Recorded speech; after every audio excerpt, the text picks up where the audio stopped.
How much does it really cost to travel full-time around the world as a couple? We've been breaking this down for you across a series of videos. Last week we talked about accommodations. This week we're going to talk about the transportation in this series about our budget over the last year as full-time travelers.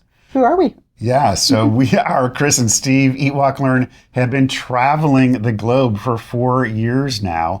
And this is my anniversary. Thank you. Happy anniversary. This is my favorite time of year because we get to talk about the numbers. And last week we talked about how much it costs to do all of our accommodations all over the place, all over the world. This week we're talking about just the transportation portion of our expenses. And then when we get done with all these series, we're going to wrap it all up and see if we compare it to our budget to see if we were over budget or under budget for the year. So definitely stay tuned for the rest of our videos on this particular subject. But as I was putting together the numbers, because I'm the he's a spreadsheet guy. He's Mr. Spreadsheet. I talked about last week. I'm sorry. How we spent our year. We slept in 80 different beds, accommodations. So that's a lot to talk about with accommodations.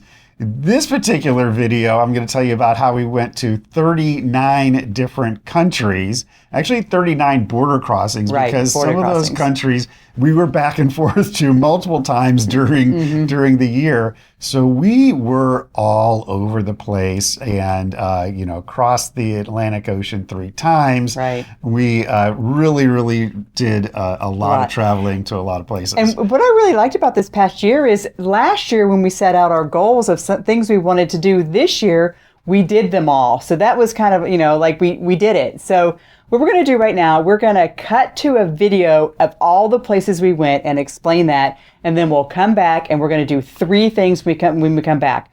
We're going to share all the numbers with you. And then we're going to share not 1 hack, not 2 hacks, but 3 hacks. So I guess that's 4 things.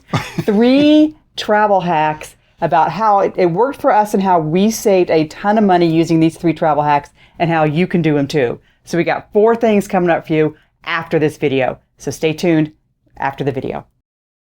We started the year in Aruba, flew to New York, picked up a car, and drove a road trip to Montreal, Quebec City, Casanova to see a family reunion, and then Western Massachusetts, Boston, Massachusetts, Portland, Maine to see my sister, and then down to New York where we jumped on a repositioning cruise to go to Southampton, Maine, met up with some friends to hike the Southeast Trail, jumped over to Dublin to see our other daughter, then flew to Latvia, stayed for a month, and went to Estonia, Finland, and Lithuania while we were there, then went to France for a week, from Paris, and then jumped over to Spain and hopped the Camino to Santiago de Compostela. We then went to Tirana, Albania for a week, then went to Izmir for another week, and then stopped in the Bay of Badova for a bike and sail for a week on a little cruise, and then went to Fethiye for a month. We flew to Istanbul, then took our longest flight back up to London, and then over to Ireland, and then for a week, and then went down to Portugal and enjoyed that for a week, then took a car ride up to Lisbon, hopped on another repositioning cruise that took us back across the Atlantic, stopping in various ports along the way, including Cape Verde, part of Africa.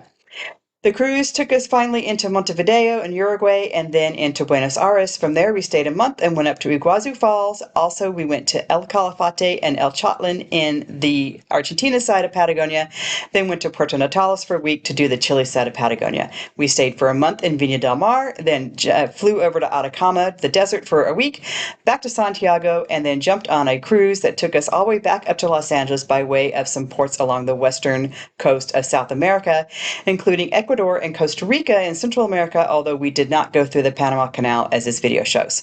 We stopped in Puerto Vallarta and then also in Cabo San Lucas, getting to Los Angeles and taking the train back down to San Diego to see my stepmom.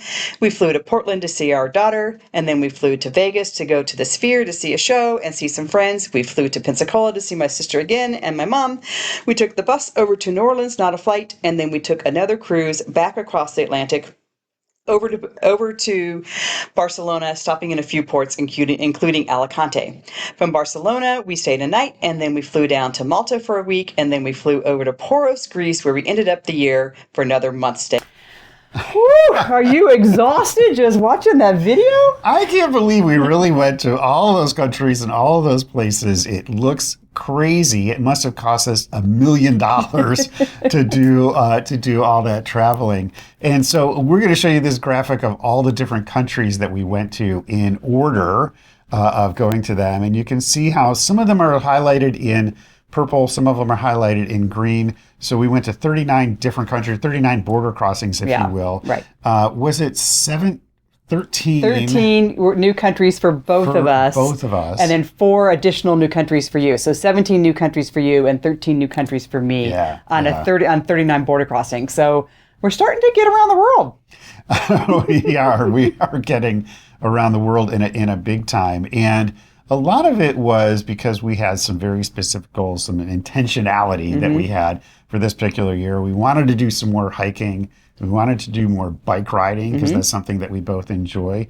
And we also wanted to do some genealogy research. And we've got to do that in the place where the genealogy makes sense, which particularly this was for my family, for my father's side of the family, which was an amazing, amazing trip. And if you want to watch the video about how to get your ancestry by citizenship video, we walked through how that worked or didn't work for Steve when we went to Slovakia. So take a look at this video here.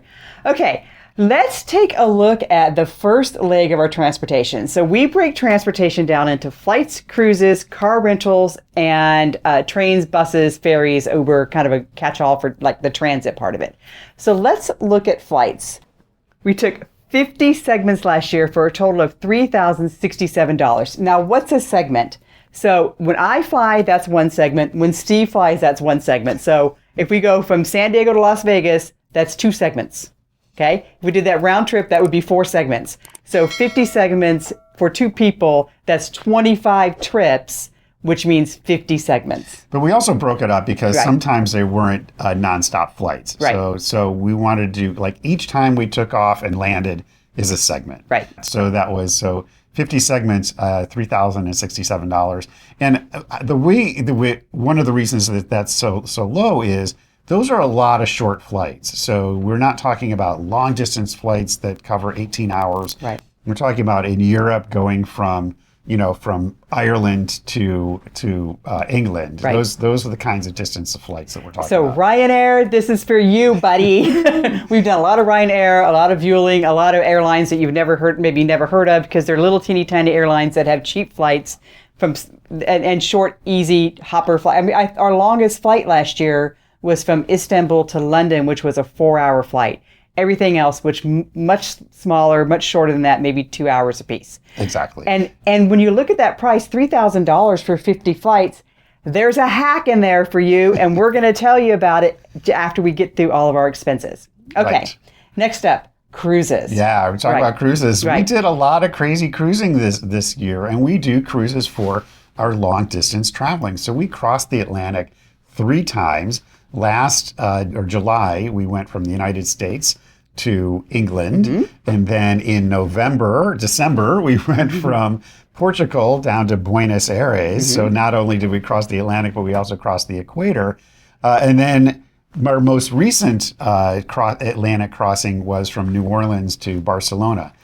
But then we also did a Pacific crossing from Santiago, Chile, up to Los Angeles. Now, we should probably point out that when we talk about a year, we're talking about our fiscal year, which is June 1st to May 31st. We launched on May 31st and so, into our Nomad life, so that's why we have a fiscal year starting on June 1st. Exactly. Anyway, back to the cruising. So we did 66 nights of cruising, or was it days? 66 days of cruising for a total of $2,450. $2,450. And you're like, what? How did you do 66 nights of cruising? So I'm going to take We're going to explain this a little bit. This is Steve math. So the cruises cost significantly more than $2,450. In fact, we did almost $10,000 in our cost for cruises this year. But I take the transportation part of that because part of that is transportation, and it's 25% of the total cruise cost. Right. So we allocate our cruises to our accommodations because it's a hotel for 66 nights. It's transportation because we're going across the Atlantic or we're going to South America. It's also all of our food and beverage. for that period of time. And there's a little bit that we reserve for our entertainment budget because we're going to shows every day and we're doing all kinds of entertainment all day long on the cruise ship. So 25% of our total cruise cost was about $2,500, $2,450. And that's how much we allocated to our 66 nights of cruising. And included in that 66 nights was a week vacation where we actually went to Turkey and got on a boat in Turkey and did a bike and sail around Turkey. So it was like a real vacation which was really fun. And we got a chance to, awfully fun, and we got a chance to cruise on a boat, get off the boat during the day, ride e-bikes around the Bay of Bodova in Turkey, and then get back on the boat at night. And you can watch our video here about the details for that. Yeah, let's just do a real quick plug, though. How do you find great prices on cruises? Yeah. We use Vacations to Go. And we also use a website called Cruise Plum. Mm-hmm. The combination of two helps us track our prices on our cruises. And the nice thing about Vacations to Go is that it's basically a big spreadsheet kind of a table that you get on their website. And you can just filter out just the repositioning cruises. Right. And then you can sort it by cost of cabin load high. So you can find your deals really quick. So still looking at that $2,400 number, and you're looking at 66 days, guess what? Hack number 2 is right in there. So stay tuned for hack number 2 on how we save money on cruises or how we save money on our transportation using cruises. Exactly. We'll explain that more in hack number 2. Okay. Car rentals is the next category of our transportation. So the total amount of days we did a car rental last year was 38, and the total cost was $1,066. Yeah. Again, not a lot of money. Hack number 3 coming up for you on how car rentals are so cheap for us. But I think the point we need to make, though, is we don't really rent a lot of cars. We do a lot of transportation in other ways, and half of those 33 days or so were in the U.S. last year. Yeah, it was 2 different times that we were in the United States. And, you got to get around. In the U.S., it's kind of hard to do inside cities and between cities in the United States without having a car. Other countries, we were all over Europe, all over South America, and it's really easy to find buses and trains and taxis and Ubers and things to efficiently move around.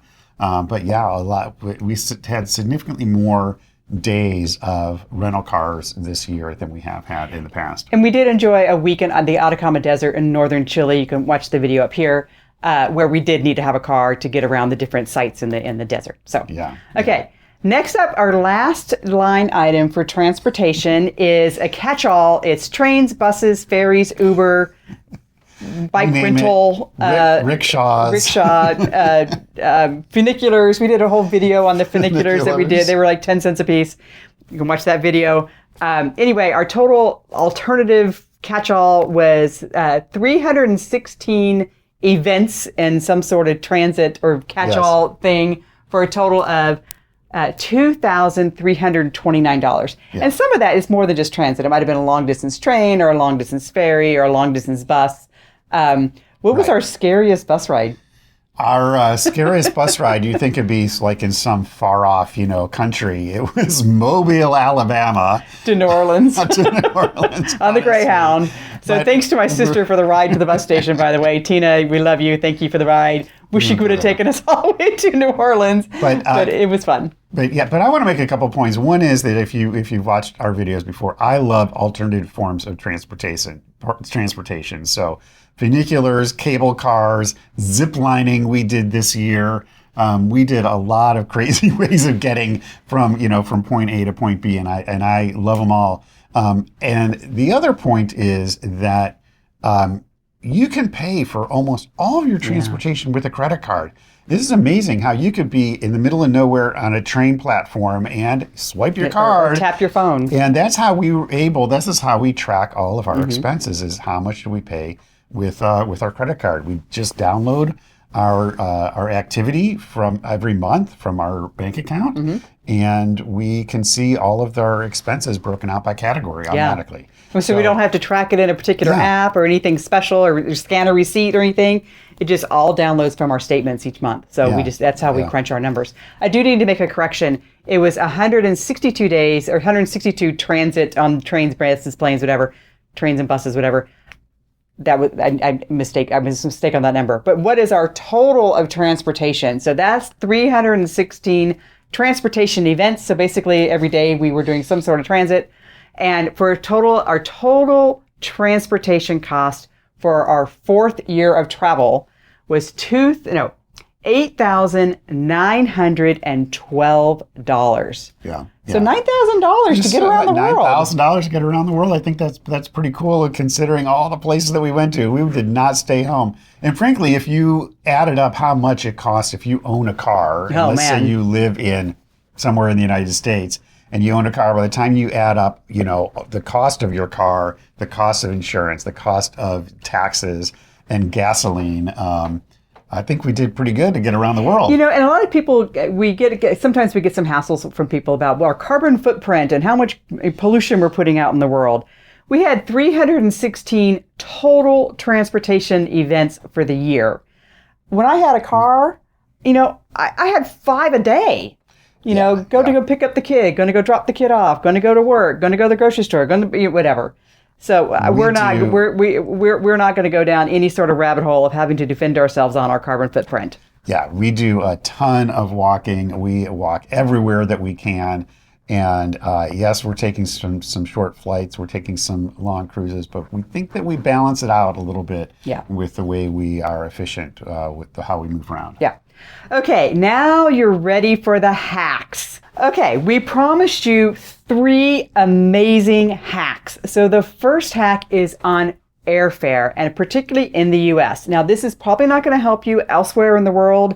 You can apply this in different ways with different other airlines and airline hacking. But for us, the Southwest Companion Card transportation travel hack is unbelievable. So the idea is that you have to get 2 Southwest credit cards, and we're going to put a link down below. Appreciate if you use that link. It doesn't cost you anything, but it'll take you right to the proper place in order to apply for those credit cards. You have to do them. We're actually going to have a blog post on this. Once you get the credit cards, you then get by getting those credit cards, you get 2 benefits. One is you have accumulated a bunch of points by getting the credit cards, and the second is because you got those points and you did this whole process, your companion gets to fly for free. So it's a buy one get one sort of strategy. So if you look at this chart, you can see how it saved us money. So we did 4 flights last year: Aruba to Syracuse, San Diego to Portland, Portland to Vegas, Las Vegas to Pensacola. In the first column, you can see what the total cost was for us. And basically, it was just taxes. But going to Aruba had some extra taxes, landing fees or something. That's why it was a little bit more than the other flights. But that was $11 per person per ticket for each flight. Then if you look at the typical cost, that it was $11 per person or $11 total? $11 total. Total. It was $5.50 each, right? Yeah. Yeah. So it was $11 for Steve and I both to fly from San Diego to Portland, for example. By looking at what the typical cost was for these flights, and this is pre-purchase flights, like 60 days ahead or whatever, your typical, you're looking for. So we looked at what these flights would be, and you look in this column. So to fly from Aruba to Syracuse, it's at least $800 or $400 per person for that ticket. So you can see what our savings is in the right-hand column on what we actually paid versus what a typical ticket would come out to be. The last item on this chart is how much we actually pay for the credit cards, because there are credit card annual fees. One card was $99, one was $69, for a total of $168 for the cards. So our total cost for the 4 flights, including the credit cards, was $240. The total price for those flights, if we would have paid for them, was $1,740. Instead, we paid with the points that we got from getting the credit cards for a total savings of about $1,500. We think that's a win, and we hope you can do it too. So make sure, follow the blog post that Steve's going to write. We'll put a link in the description, or just go to EatWalkLearn.com and search on Southwest. You'll see this blog post up, and it will explain exactly when to get the cards, how to get the cards, why to get the cards, how much it will cost to get the cards, and the strategy to use them. All right, that's hack number 1. Hack number 2, we promised you a hack about cruising. So first, we need to explain, we don't think of ourselves as cruisers because we're not getting on a boat and going in a circle and coming back to the place that we started. We're getting on a boat and taking a one-way trip to someplace as a replacement for a flight. Right. So you can look at, on this chart, you can see the how much our repositioning cruises cost us and how much a one-way flight would cost us. Now be careful with this chart because it looks like the cruises were really cheap. You want to explain that just one more time?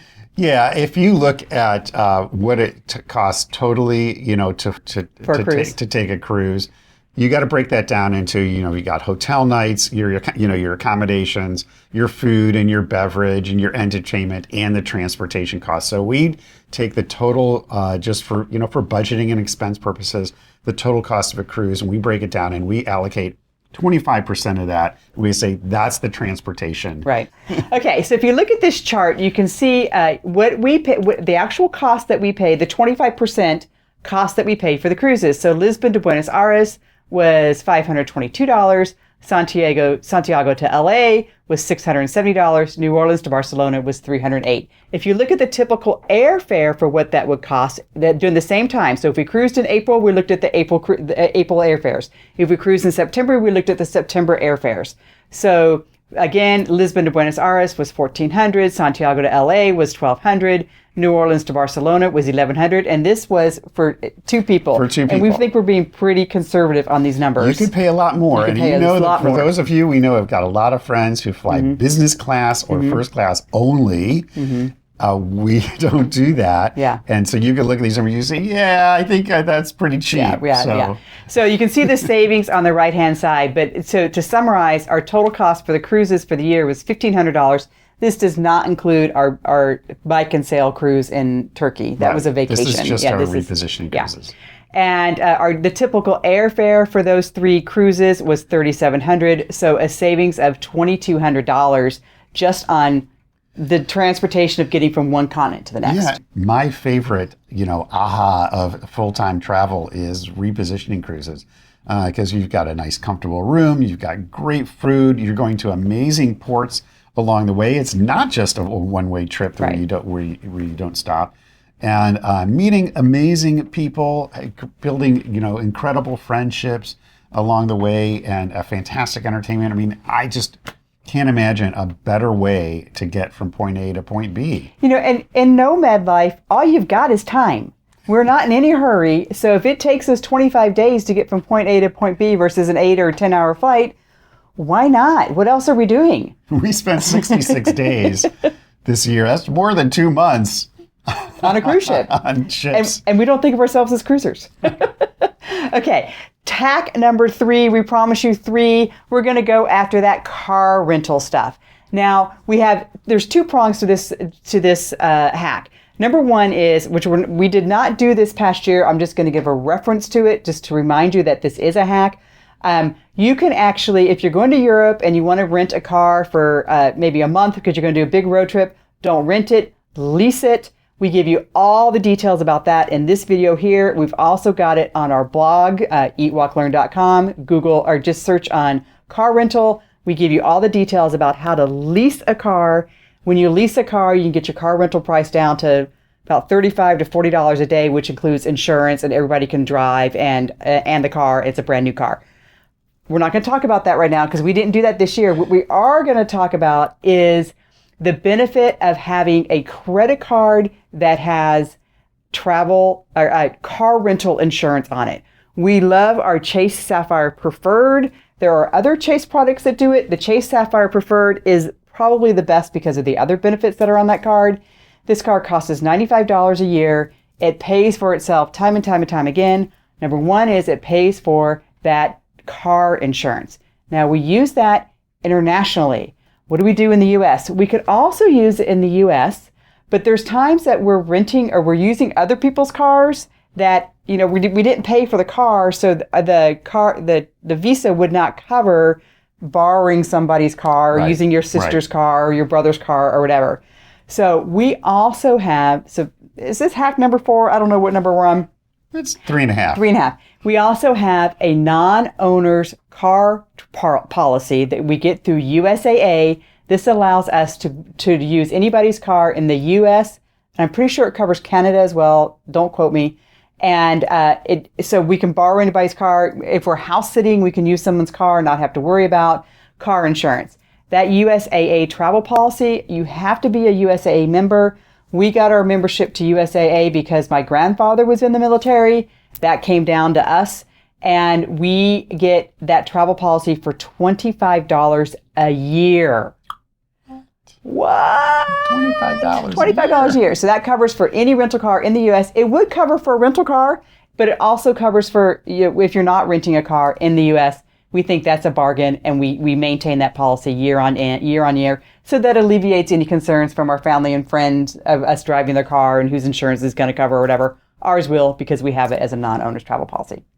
Okay, if you have any questions about anything we've asked today, please ask them down below. We left out a lot of details, believe it or not. And what we would like you to do is go watch a couple of videos. Go back and watch this accommodations video, which is from last week. Watch our car rental policy, how to rent a car in Europe. That one's right here. And any other video you would like to enjoy that's in our playlist, we would love to have you watch them. Speaking of love, we love you guys. We're so glad you're here. Next week, we're going to talk about food. Food we're going to eat our way through the whole past year and tell you how much food costs around the world. And what we ate as mostly vegan, but sometimes not. We'll see you then.